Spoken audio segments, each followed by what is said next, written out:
O Lucas é graduado e mestre em História pela Universidade Federal do Rio de Janeiro, e doutor pela Pontifícia Universidade Católica do Rio de Janeiro. Tá? Agradeço imensamente a participação do Lucas e já dar a palavra a ele para discorrer acerca das questões relativas ao filme, enfim. E aí a gente vai desenrolando a conversa ao longo do tempo, tá? Então, com a palavra, o Lucas. Boa noite. Gostaria, em primeiro lugar, de agradecer o convite, né, de debater sobre esse filme bonito do José Martí, né? O José Martí foi um líder da independência de Cuba, né? Ele é considerado um dos mártires da independência cubana e é também um autor fundamental na história intelectual latino-americana, na história do pensamento latino-americano. Eu não vou me prolongar muito em apresentar formalmente a biografia e a trajetória de vida de José Martí. Talvez seja mais interessante comentar detalhes do filme, que, por sinal, é um filme muito bom, é um filme cubano, que retrata e reconstrói cenários históricos nos quais o José Martí realmente viveu em Havana. Então, é um filme onde a gente pode perceber o centro histórico de Havana muito bem retratado e, e também os detalhes e as citações de textos, né, que compõem esse período inicial da obra de José Martí, que é a sua juventude, são também muito bem citados e muito bem colocados, né? Tanto quanto também o contexto histórico mais amplo pelo qual Cuba passava e que ambienta, né, serve de cenário para a história do filme. Então, de fato, todos esses elementos, eles aparecem com muita precisão nesse filme. Na minha tese de doutorado, eu trabalhei os textos que o José Martí publicou no exílio, morando nos Estados Unidos, né? Então, é uma fase da vida dele que esse filme não retrata, porque esse filme termina com o presídio político, né? Depois do presídio, tal como o próprio filme informa a pessoa que assiste, o José Martí ele é exilado, ele vai para Madrid e lá ele tem a oportunidade de estudar filosofia e direito. E, e depois de se formar, ele volta para o continente americano, mas os problemas com a questão da luta de independência continuam na vida dele. E esse filme ele é muito feliz em retratar assim de maneira bastante fidedigna, né? Dá para ver que o diretor do filme, os produtores, o roteirista, teve um acesso às cartas, né, pessoais do José Martí, por exemplo, com um professor que influenciou muito ele, na época que ele estudou no Colégio São Pablo, né, o Rafael Maria de Mendive, isso tudo está muito bem colocado. Também a influência e a relação conflituosa com o pai é uma questão sobre a qual o José Martí escreveu em cartas, e eu achei que o filme fez uma boa criação em cima disso, né, dele admirar o pai pelo senso de justiça, né, o pai dele perseguia traficantes de escravos na medida em que a escravidão ainda existia em Cuba naquele momento, né? Década de 1860, mas não o tráfico, que já tinha sido abolido, mas ainda acontecia ilegalmente.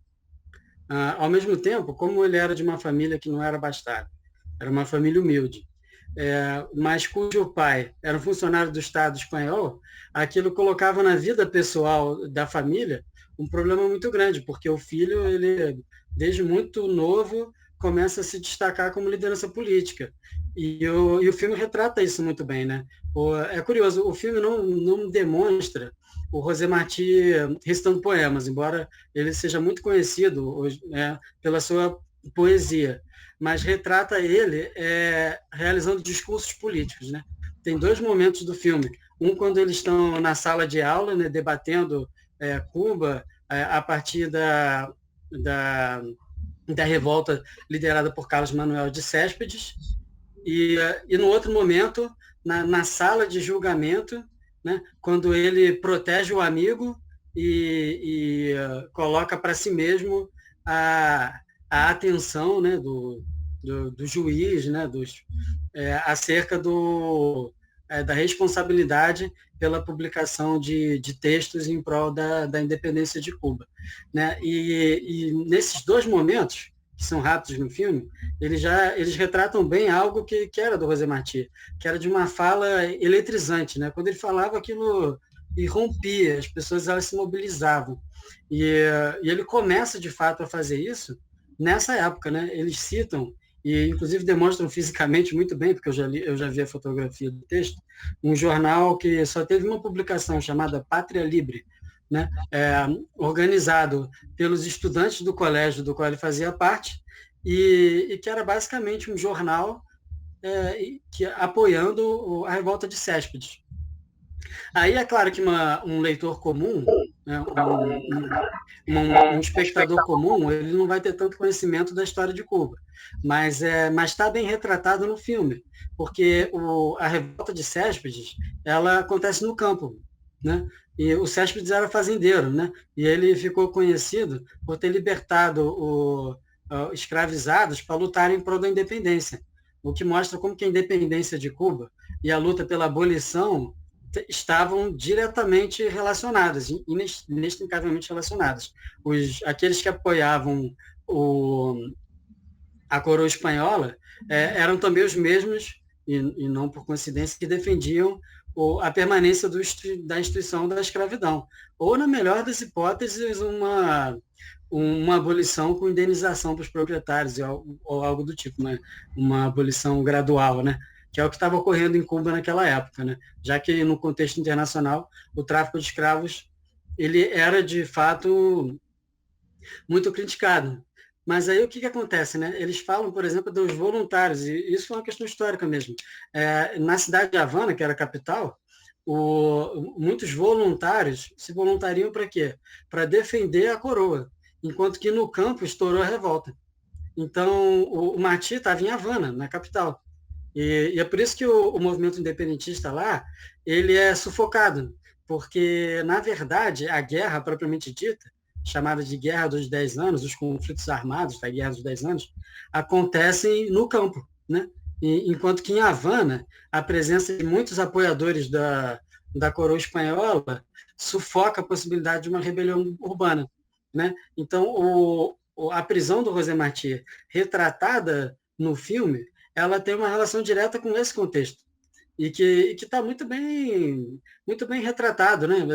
Um dos personagens, por exemplo, era um amigo que estudou na escola e que, por conta da pressão familiar, ele nega que estava envolvido com a propaganda em prol da independência. Então, no momento em que no final do filme, quando ele já estava preso, esse amigo ele pergunta, e o seu irmão? Aí o amigo dele fala, ele lutou em prol do rei e teve uma perna amputada, alguma coisa assim. Então, isso mostra como é que as pessoas elas ficaram divididas, né? E o filme é muito bem sucedido em mostrar também a questão dos círculos intelectuais, a questão da imprensa, por exemplo, o jornal Pátria Libre, que o José Martí organizou, aparece no filme, a questão da importância do teatro nos círculos intelectuais de fins do século XIX. Né? A gente vê que o contexto boêmio do teatro era um veículo para expressar essas ideias em prol da liberdade da pátria. E vale a pena que eles citam de maneira correta uma peça que o José Martí escreveu naquela época. Ele era apenas um adolescente, um jovem, como se diria na época, né? O romance Abdala. O personagem Abdala, ele é um príncipe africano, um príncipe árabe, que briga com a família porque a família não queria que ele lutasse pela liberdade da pátria. Então, e essa peça ela foi produzida pelo Martí, exatamente nessa época da vida dele. Ele ainda era muito novo, né? Ele produziu muito mais durante a vida. E morreu novo. Ele morreu com, não sei se eu vou errar aqui, mas se eu não me engano, com 41, 42 anos de idade, em 1895.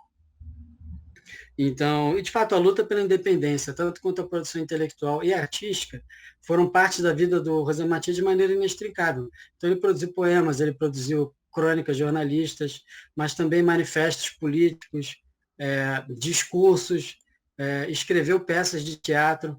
O José Martí também escreveu traduções, e o filme é feliz em mostrar que ele, novo, traduzindo Lord Byron, que é um autor do romantismo inglês, né? Então, e de fato, ele traduziu muitos autores, ele traduziu Victor Hugo, do francês para o espanhol, ele traduziu autores norte-americanos, né, do inglês para o espanhol também, e publicou durante seu período de exílio nos Estados Unidos. Para Então, não perder o fio da meada, você acha que é possível, na produção literária do José Martí, estabelecer uma ponte com o romantismo, inclusive o romantismo alemão, por exemplo? Enfim, com o movimento romântico de uma forma geral. boa pergunta. Ah, sim, com certeza. É completamente possível. Ele foi um leitor do romantismo alemão, né? Foi um leitor dos filósofos clássicos, né? Da época. Ele foi um leitor de Kant, ele foi um leitor de Hegel também. Existem cadernos de apontamento da época que ele estudou na Espanha, um pouco posterior ao do filme, que demonstram anotações de estudos que ele fez desses autores europeus. E a presença do romantismo a gente percebe na obra poética e na obra literária dele, inclusive dentro de uma visão holística, a gente poderia dizer, da realidade. Né? Ele dizia, por exemplo, numa frase famosa, que o universo é o vário do uno, né? E que a poesia, através da metáfora, da analogia, criava essa possibilidade de conexão é, de, entre realidades díspares, né? Então, isso tudo aparece na obra dele. E eu acredito que o filme foi bem sucedido em apresentar um pouco dessa visão poética, né? O filme não mostra ele recitando poemas, mas só que tem uma visão poética, né? O próprio filme, né? No caso do filme, eu acho que eles se beberam um pouco no realismo mágico latino-americano mesmo, né? Por exemplo, o Gabriel Garcia Marques, né? A ideia de uma transposição poética da realidade, né? Porque o nome do filme é O Olho do Canário, né? Então, quer dizer, o que é ver o mundo a partir dos olhos do canário, né? Sim, São os olhos da liberdade, né? Então, sim, sim, tem, sim. tem a cena bonita dele no campo, junto com um escravo, que é o Tomás, que é uma citação indireta da cabana do pai Tomás, é uma obra americana abolicionista, Uncle Tom's Cabin. Isso é uma citação indireta dessa obra que foi feita ali. Então, e ele observa a natureza, ele vê os insetos, aí aparece um canário livre, né? E ele sorri. É um dos poucos momentos do filme que ele está feliz, porque na maior parte ele só encara um clima de tensão, porque o filme é o olho do canário, né? É o olhar da liberdade. Nos ambientes em que ele se encontra com a liberdade, com a natureza, com as pessoas de maneira livre, ou, por exemplo, com as irmãs de maneira afetuosa, ele está livre, ele se sente livre, então ele está feliz. Aí, nos ambientes em que tem a questão da opressão colonial, a escravidão, esses atos de violência, de servidão, ele se recolhe, né? Então, tem uma cena bonita do filme, que é quando ele olha um cão, né, que late para ele duas vezes. Aparece duas vezes essa cena. O cão, ele está cheio de raiva, né? E ele olha pro cão com curiosidade, né? Só que o cão está atrás das grades, né? Era um cão preso. Então, por que aquele cão ele tá com tanta raiva assim, né? Porque ele está aprisionado, né? Então, é uma imagem bonita que esse filme traz, né? De como que ele consegue conservar uma atitude de uma liberdade interna que nós tivemos a oportunidade de acessar, temos ainda hoje em dia, através da obra literária. Né? Através da obra literária dele, ele manifestou essa liberdade, mesmo nas circunstâncias mais difíceis. O que o pequeno trecho de um poema, né, citado no final do filme, quando ele já está no presídio fazendo trabalho forçado, demonstra, né, um trecho lindo, né? Eu tenho ele aqui, depois eu posso até reler ele em espanhol, né? Na versão do filme que eu vi, ele apareceu em inglês. O trecho, é um trecho dos versos sensídios, que em português poderíamos traduzir como versos simples, né? Então ele fala que dorme numa cama de pedra, mas sonha, e uma abelha pousa ou roça a boca dele, e de dentro do peito ele vê o mundo. Isso é uma descrição da mente dele, né? Durante o tempo do presídio, né? Que o filme Sim, sim. mostra no final do filme. E que mostra esse tipo de atitude diante da realidade, né? De conservar a sua liberdade a partir do que a gente poderia chamar mesmo de uma transposição poética, né? Então, esse olho do canário, esse olho da liberdade, é o olho da poesia, né? E o José Matié é um autor impressionante, porque através da obra literária dele, nós conseguimos acessar, e as cartas, né, que hoje em dia estão disponíveis, nós conseguimos acessar de fato um pouco da dimensão subjetiva interna, né, do como que ele encarou essas diferenças, essas diferentes circunstâncias muito difíceis, né? Sim, sim. Então, no caso, assim, a ação revolucionária, né, ele teria essa marca, digamos, influenciada pela literatura romântica a qual ele teve acesso, né? A qual ele Sem dúvida. e como é que você acha que o filme fez essa relação assim para discutir mesmo a questão mesmo da ação revolucionária, né? Da, do ponto de vista mais prático, vamos dizer assim, do cotidiano dele. Eu gostei muito, né? Eles focaram na vida dele como aluno, porque foi o período da vida que ele passou, né? E demonstrou como que a escola era um ambiente de intelectual, né? Aquilo era um círculo intelectual, né? Eu tenho uma parte do filme que é muito boa, que eles estão debatendo a história antiga, né? O professor tenta ensinar sobre a Grécia Antiga. Aí vem um aluno e fala, não, mas nós não temos democracia aqui em Cuba. Porque a democracia é o poder do povo.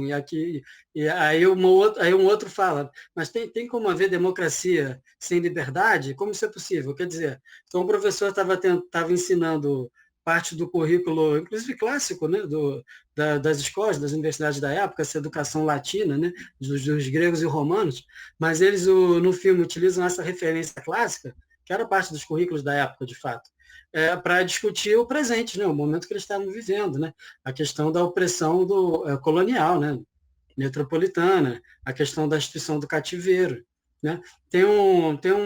Eles citam, isso aconteceu de fato, que nesse colégio eles vestiram luto, né? Influenciados pelo Rafael Maria de Mendive, por conta da morte de Abraham Lincoln. E isso por quê? Porque vestir luto pela morte do Abraham Lincoln, no contexto de um país colonial, onde ainda existia a instituição da escravidão, era um ato revolucionário, né? Então, a cena, ela demonstra como que o republicanismo, o liberalismo e também o pensamento abolicionista eram partes inextrincáveis do contexto político da época, no sentido mais amplo, né, de Cuba, mas do Caribe, de um modo mais geral, né, dos Estados Unidos, da América Latina, né? Então, e nós sabemos que a Guerra de Secessão Americana foi vencida a partir de uma disputa, né, violenta, né? Foi uma guerra que, como resultado, a escravidão foi abolida nos Estados Unidos, mas que não foi um conflito de grande escala, né? A gente poderia colocar assim. Então, isso tudo está muito bem colocado no filme. Eu acho que o filme é bem sucedido nisso. O filme ele dá um destaque a essa questão acho que essa ideia de liberdade, né, é uma tônica. Do ponto de vista da documentação do José Martí, algumas das quais você teve acesso quando você fez seu sanduíche lá em Nova York, né, que não estava ainda disponível, enfim. Como é que o José Martí mobiliza, né, a ideia, o conceito de liberdade na sua documentação, nos seus escritos, nas suas cartas, enfim?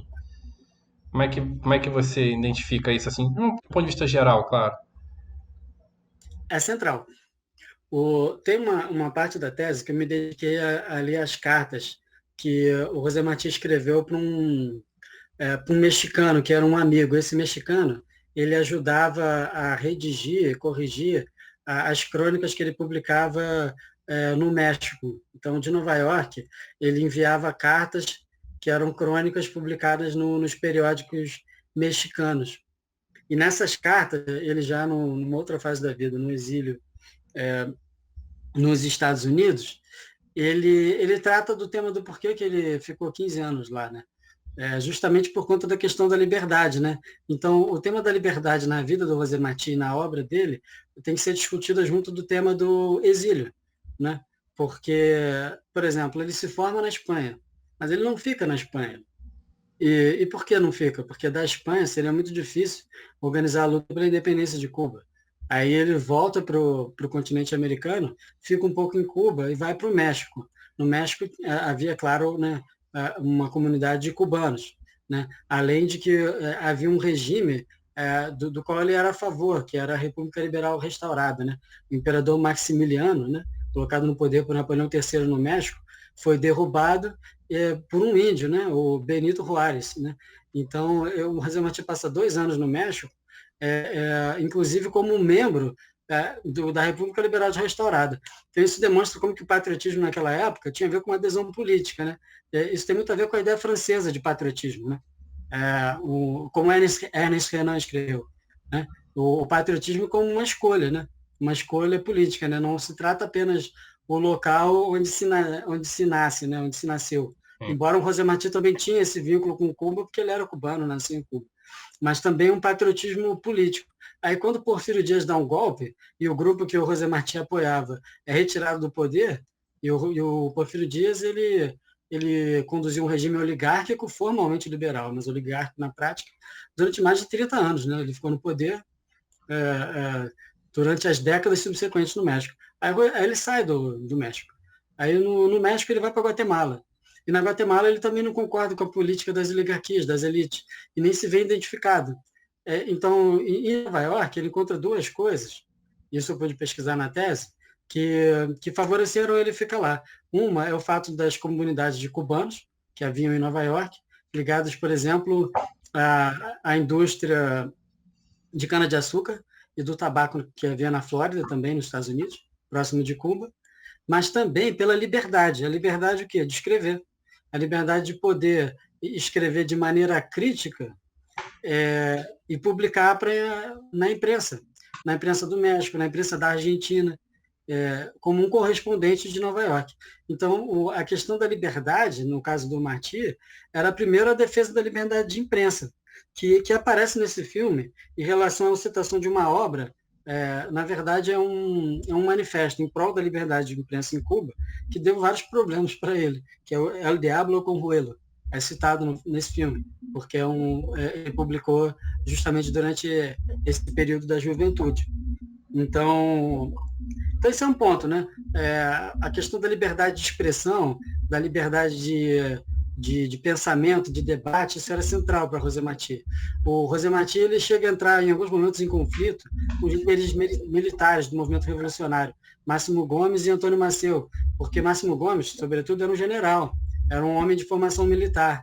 E o José Martí, como um homem de letras, de formação liberal, ele acreditava que havia a necessidade de existir uma maior abertura para os debates do que seria o porvir de Cuba no pós-independência.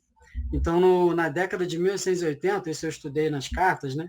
Ele rompe com Antônio Maceo e Máximo Gomes. E depois, no início da década de 1990, ele retoma a aliança com essas mesmas pessoas. Né? E aí ele participa da fundação de um partido político, o Partido Revolucionário Cubano. Então, quer dizer, não se trata apenas de uma revolução militar, mas, na verdade, de uma revolução que tinha um programa, né? Um programa de emancipação republicano, né? Então, e revolucionário. Né? Então, aí já no período de maior maturidade do seu pensamento, ele se torna, de fato, um maior ícone desse partido, né? O Partido Revolucionário Cubano, formado no exílio. Sim, sim. inclusive com amplas bases da classe trabalhadora, né? Era interessante, porque tem várias interseções. Os cubanos que viviam no exílio nos Estados Unidos, vários deles eram brancos e negros, mas eles se identificavam sobretudo em torno da pátria. A origem cubana era aquilo que unificava eles, né? Então, mas de fato a base política desse partido foi de fato a classe trabalhadora cubana exilada nos Estados Unidos e também no México, né? E, e em outros territórios, né? Houve uma articulação em torno de comunidades de exilados dispersas por essa região do Caribe, né? Sim, sim. E assim, você citou assim vários aspectos positivos do filme. Você consegue identificar assim alguma coisa que o filme deixou a desejar, alguma falha? Com uma visão mesmo de historiador que conhece bem acerca do assunto, o que enfim, o que o filme deixou a desejar e se é que deixou, né, também. Enfim. Olha, não vou dizer que deixou a desejar, mas eles poderiam ter tratado dos negros livres ou das lideranças dos negros, dos afro-cubanos, que também lutaram pela independência de Cuba, né? Porque quando aparecem negros, eles aparecem na condição de escravizados. E é claro que eles estão retratando a escravidão, inclusive de maneira correta, né? A questão do pai do José Martí, a questão do próprio José Martí que se indigna com a instituição do cativeiro, mas eles poderiam também ter demonstrado que os negros de Cuba tinham, porque tinham mesmo, associações próprias Isso que é vinham desde importante. tempos antigos, Isso é bacana. a questão religiosa, e também a questão política, né? De que os negros também foram protagonistas. Sim, sim, sim.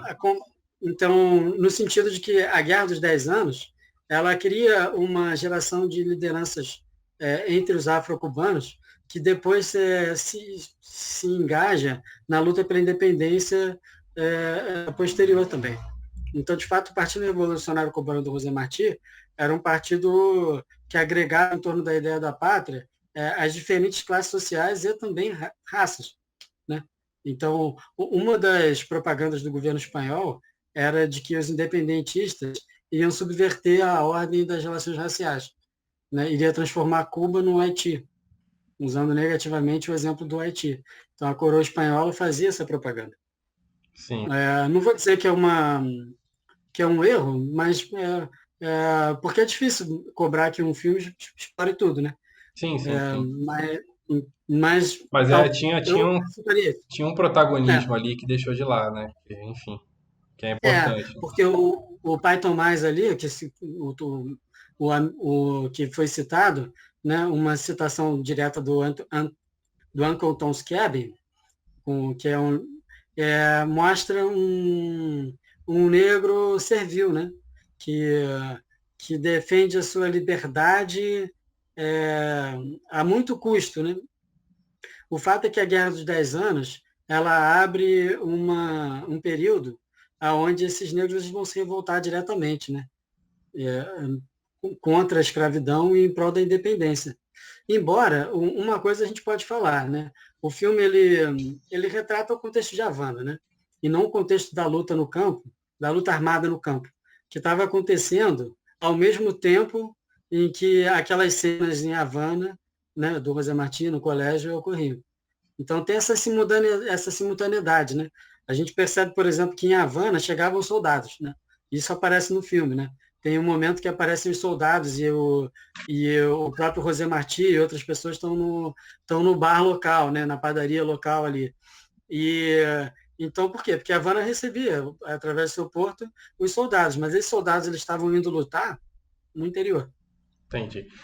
E assim, do ponto de vista, pensar assim, a importância que o José Martí teve na luta pela liberdade no contexto latino-americano, assim, do ponto de vista geral. O que você acha assim que o José Martí trouxe assim de peculiar, diferente, ou agregou com outras pessoas que lutaram também pela liberdade nesse mesmo contexto, enfim. Qual é a importância da figura do José Martí no contexto latino-americano, independente do filme, né? com a figura dele mesmo, a personagem dele? Ah, boa pergunta. Olha, a gente vai ter que falar de duas linguagens políticas que circulavam nas Américas naquele período. A gente vai ter que falar do liberalismo e do positivismo, né? E ambos o liberalismo e o positivismo têm uma origem europeia, né? Então, o Rosemary foi um leitor dos autores europeus, mas ele se colocou completamente contra copiar modelos estrangeiros. Então, por exemplo, se a gente quisesse discutir a cidadania na América Latina, ele acreditava que isso tinha que levar em conta a especificidade da questão indígena, né?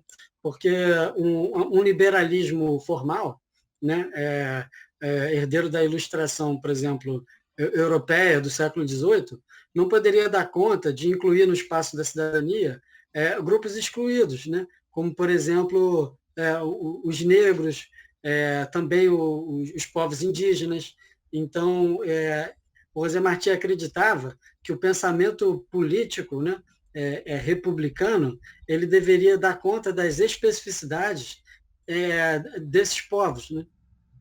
E quando ele viveu nos Estados Unidos, ele percebeu também que o próprio Estados Unidos também não era um modelo a ser seguido para os países latino-americanos, porque os Estados Unidos tinham uma formação histórica própria, né? E distinta, na opinião dele, dos países da América Latina, dos países de tradição ibérica. Então, a ideia de que o estudo dos fatores do próprio país e da sua história, da sua cultura, da sua constituição, deveria ser o ponto principal para se entender as soluções para os problemas, é uma questão central que permeou o pensamento dele em diferentes épocas.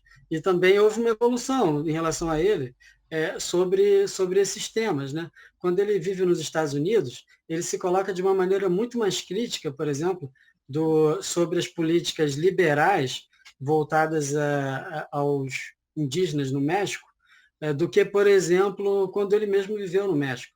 Porque ele percebeu que o pensamento liberal, ligado à ruptura das comunidades tradicionais e o estímulo à propriedade privada produtiva, era uma coisa que não dava conta, que não dialogava com a realidade cultural dos povos originários, dos povos autóctones, né, como ele diria.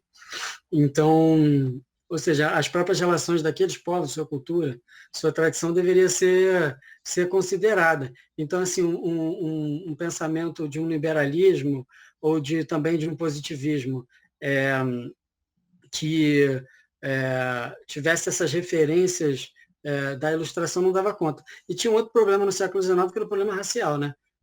Que está ligado à visão do positivismo, né? Por exemplo, o José Martí, ele não apoiou, por exemplo, tanto a política dos governos argentino, também o governo chileno, que acreditava que para civilizar os países era necessário estimular a imigração europeia, né? Também como uma forma de embranquecer os países. Então, ele dizia que os fatores reais do país tinham que ser considerados. O que eram os fatores reais? Eram os próprios povos que ali viviam, entendeu? Então, a ideia do embranquecimento pela miscigenação, que, como a gente sabe, também foi praticado, estimulado pelo Império durante o século XIX aqui no Brasil, foi uma ideia que ele criticou. Ele inverteu, né? Ele dizia, em Nuestra América, que é um ensaio mais famoso dele, ele fala de uma contradição entre o criollo exótico, criollo como o descendente de espanhol, e o mestiço autóctone. Então, quer dizer, o descendente de espanhol, não apenas descendente de espanhol, que ele mesmo era descendente de espanhol, mas aquele que tinha um olhar europeu sobre as sociedades latino-americanas e que não reconhecesse a importância de uma cultura nova gerada naquelas sociedades, de uma cultura que ele chamava de mestiça. E ele não está falando apenas de um mestiço no sentido biológico, ele está falando de uma cultura mestiça, de fato, né? Porque a cultura dos países latino-americanos nasce, se desenvolve a partir de uma ruptura violenta, a partir de uma conquista europeia, então, dos fragmentos das sociedades que já vinham aqui, né, as sociedades que ele chama de autóctones, né, dos povos indígenas, se reconstituiu e se formou novas relações sociais e sociedades novas, né? e também com a influência africana, né, trazidos com o tráfico atlântico de escravos. Então, quer dizer, dentro de um processo extremamente violento, e ele caracteriza dessa forma, se formam sociedades novas. Mas ele acredita que essas sociedades elas eram originais.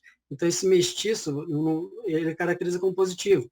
Ele diz o seguinte: não somos igual à Europa, ou igual aos Estados Unidos, nem temos que ser, temos que assumir a nossa cultura mestiça, né? E nos desenvolver a partir de reconhecer positivamente as nossas características, ao invés de negá-las.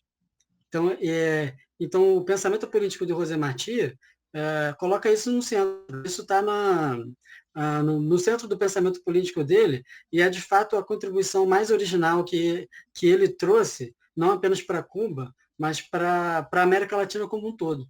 Sim, sim, sim. Muito interessante. Muito bacana. Eu queria que você falasse um pouquinho mais da sua experiência do ponto de vista da pesquisa mesmo, é, no Sanduíche em Nova York, né? Na documentação que você teve lá, assim, o que trouxe assim de novo na sua pesquisa após o acesso a uma documentação que antes você não tinha, enfim.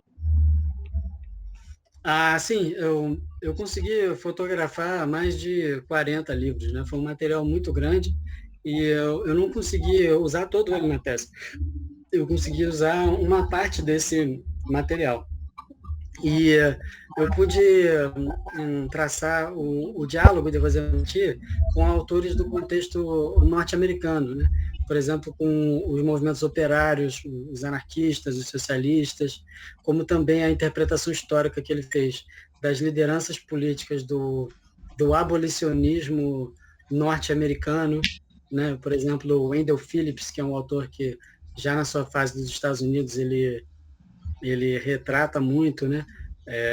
Tanto quanto também Abraham Lincoln. Pude também aprofundar a interpretação que ele fez de processos históricos dos Estados Unidos, né? E pensando, é claro, na independência de Cuba, na América Latina, como, por exemplo, a interpretação histórica da Guerra Civil Americana como uma segunda independência dos Estados Unidos, como um processo crucial, né, na história dos Estados Unidos, e que o fez ter um olhar particular sobre a América Latina também, sobre Cuba, né? Ele acreditava que o que aconteceu no sul dos Estados Unidos, de uma rearticulação, né, dos segregacionistas, né, após o fim da Guerra Civil, era algo que deveria não acontecer em Cuba, que isso deveria ser evitado, né? Porque nós sabemos que nos Estados Unidos o norte foi vitorioso, mas no sul dos Estados Unidos a segregação racial foi mantida até a década de 70 do século XX. Então, então ele denuncia na imprensa, por exemplo, na imprensa do México, os linchamentos contra os negros dos Estados Unidos, e ele muda a opinião dele em relação à classe operária. Ele, no início, acreditava que não era um grande problema, que os países das Américas poderiam lidar com a luta de classes de uma maneira mais liberal, mais pacífica. Mas aí, depois que ele percebe a violência com a qual movimentos operários são tratados nos Estados Unidos, quer dizer, um país de tradição democrática e liberal, ele percebe que a luta de classe era uma questão real e que precisava de ser abordada, né? Infelizmente, como sabemos, ele morreu com 42 anos de idade, né? Então, ele não pôde aprofundar esses olhares, né? Mas de fato, em relação ao período que eu passei nos Estados Unidos, eu tentei aprofundar como que ele olhou esses temas da vida norte-americana, como, por exemplo, a imigração, que era elogiada por ele no aspecto democrático, né, e de gerar o chamado melting pot, né, dessa fusão de diferentes povos brancos, né, de descendência europeia, nos Estados Unidos, né, essa política de concessão de terras. Ele vê isso, ele considera que Nova York, por exemplo, com essa cultura imigrante, cosmopolita, tinha algo de interessante a oferecer nesse sentido, né, da possibilidade de pessoas de origens diferentes conviverem democraticamente. Ele olhou os Estados Unidos de maneira positiva em relação a muitas coisas também, mas também percebeu as interseções, né? como que, por exemplo, o problema da luta de classes também estava relacionado à questão da imigração, né? Inclusive latino nos Estados Unidos. Então, eu pude aprofundar especificamente esses tópicos. Entendi.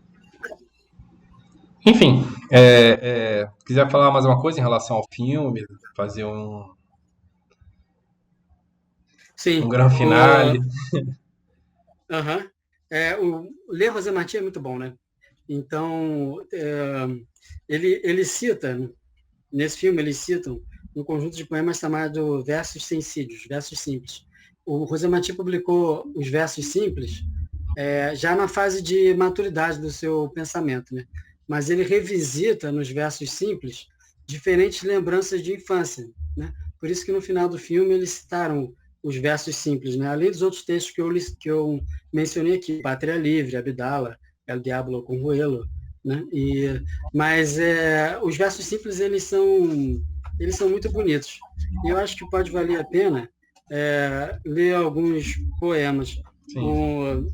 Eu vou ler alguns aí, dois aqui, que estão nesse livro, chamado Grandes Vozes Líricas Hispano-Americanas. Sim, sim.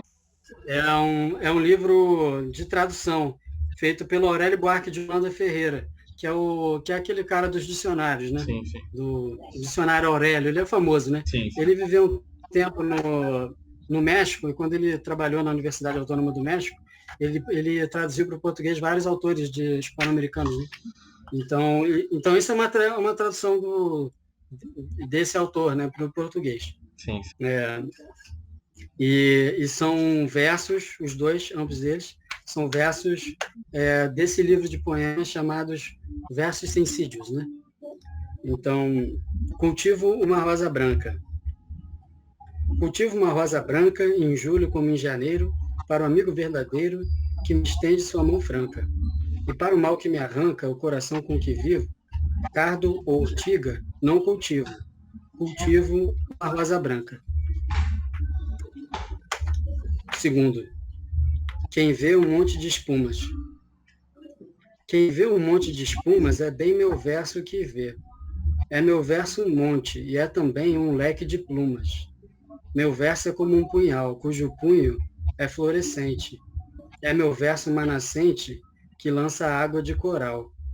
Meu verso é de um verde claro e de um carmim incendido. Meu verso é um cervo ferido que busca no monte amparo. Meu verso ao valente agrada, meu verso breve e leal. Tem o vigor imortal do aço de que é feita a espada. Bacana, bacana. São dois belos poemas Sim. e que mostram essa visão da liberdade como uma liberdade interna também, né? Como uma liberdade que o permitiu transpor poeticamente a realidade dos contextos difíceis que ele viveu, né? Da luta pela independência do país e também os contextos do exílio. Sim, sim. Muito bacana. O filme é muito bacana, enfim. Foi uma figura Sim, realmente importante, né? com certeza. Eu não sei se eu vou achar aqui o trecho que eles citam no final do filme.